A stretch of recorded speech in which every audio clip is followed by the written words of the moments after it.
Hi guys! Ngayon naman ituturo ko naman sa inyo kung paano kayo makapag-apply ng SSS Calamity Loan online dahil ngayon is meron ng bagong update si SSS na pwede na kayong makapag-apply ng Calamity Loan online. Ngayon, ito yung mga anim na mga requirements or eligibility na kailangan pasok kayo para pwede kayong makapag-apply ng Calamity Loan. Dito sa pinakauna, kailangan or required na naka 36 monthly contributions na kayo. So, kailangan naka 3 years na hulog na kayo sa inyong SSS. At required din ni SSS na kailangan ang 6 doon sa mga contributions ninyo is updated. So, bago ang filing date or bago pag-apply ng Calamity Loan, kailangan ang 6 doon is updated na hulog. Pangalawa is living or residing in the declared calamity area. So, dito, hindi pwedeng lahat is pwedeng makapag-apply ng calamity loan.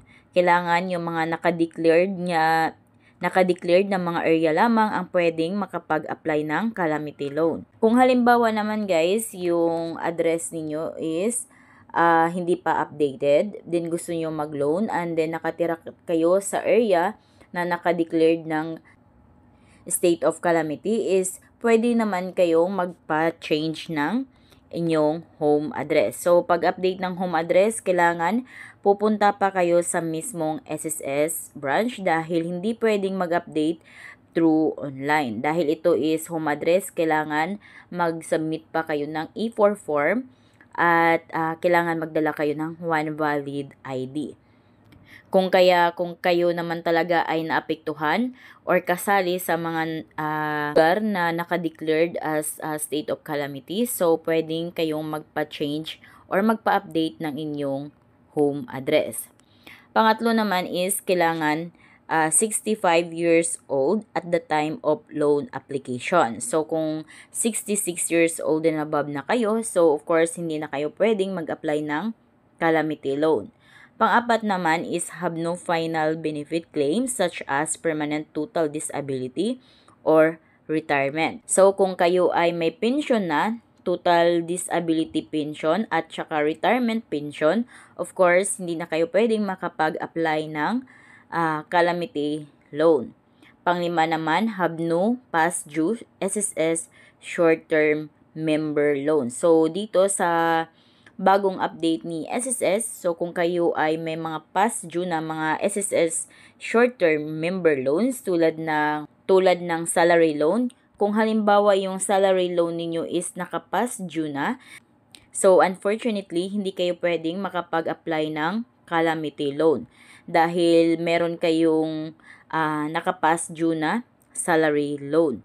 Ayan, so baka may mag-comment sa inyo na pwede bang mag-apply ng calamity loan kung may SSS salary loan. So, pwede guys as long as hindi naka-pass due yung salary loan ninyo. Then, pang-anim is have no outstanding restructured loan or calamity loan. So, itong restructured loan, ito yung conso loan or condonation loan. So, kung kayo naman ay sumali sa condonation loan, so kayo ay hindi pwedeng mag-apply dito sa calamity loan dahil may pending pa kayong restructured loan, conso loan, or condonation loan. Ayan, so kung halimbawa pasok naman kayo sa mga requirements or eligibility ni SSS, so pwede na kayong makapag-apply ng calamity loan online. Ngayon, punta na tayo sa ating SSS website. Ayan, nasa mismong SSS website na tayo. So, dito kailangan nyo lang mag-login sa inyong SSS account. Lagay nyo lang yung user, ID, at saka password niyo.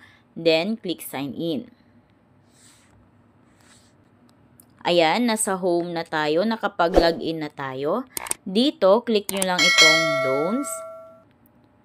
Pagka-click nyo ng loans, i-click nyo ulit yung loans. Click nyo lang yan ulit.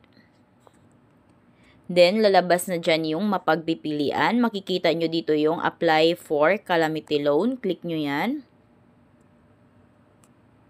Ayan. So, dito, para makapag-proceed kayo, kailangan may disbursement account na kayong naka-enroll sa inyong DAEM. Para sa mga wala pang disbursement account na naka-enroll dito, required ni SSS na mag-enroll muna kayo ng disbursement account para doon ihuhulog ni SSS ang pera na makukuha ninyo dito. So, ang i-enroll nyo lang na pwede dahil ito ay loans. So, mag-enroll kayo ng disbursement account na bank account.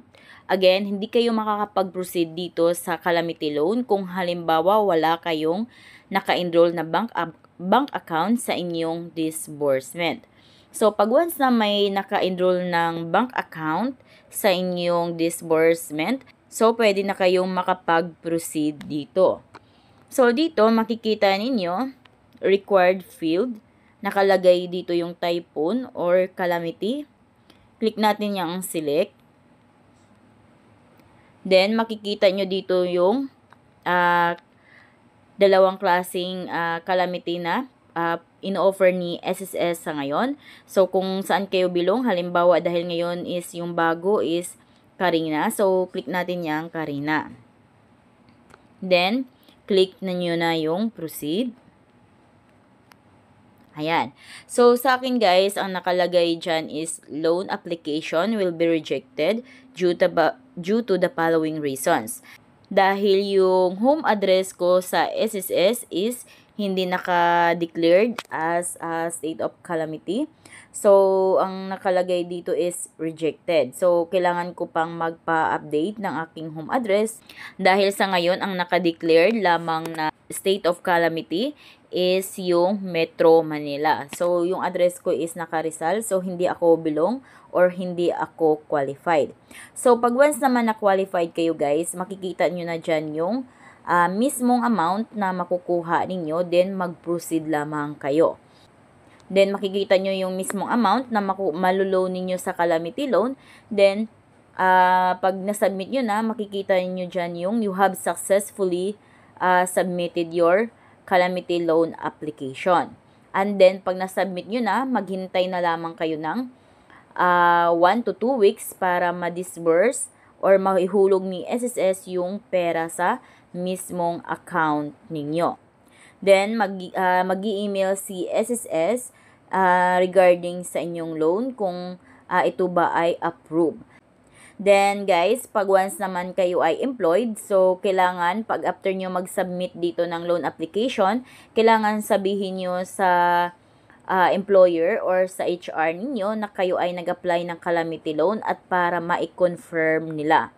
Dahil hindi ma-process yung loan application ninyo kung hindi ito i-confirm ng employer or ng HR ng company ninyo. Unlike sa mga self-employed voluntary member na pag once na mag-apply sila ng any loan sa SSS is hindi na nila kailangan magpa-approve sa employer dahil sila ay mga voluntary paying. Kung kaya diretso na lang yung application nila. So, ganun lang guys kung paano kayo makapag-apply ng inyong SSS Calamity Loan online. So, kung kayo ay bago sa aking vlog, please consider to subscribe para updated kayo lagi sa mga videos ko. Thank you for watching!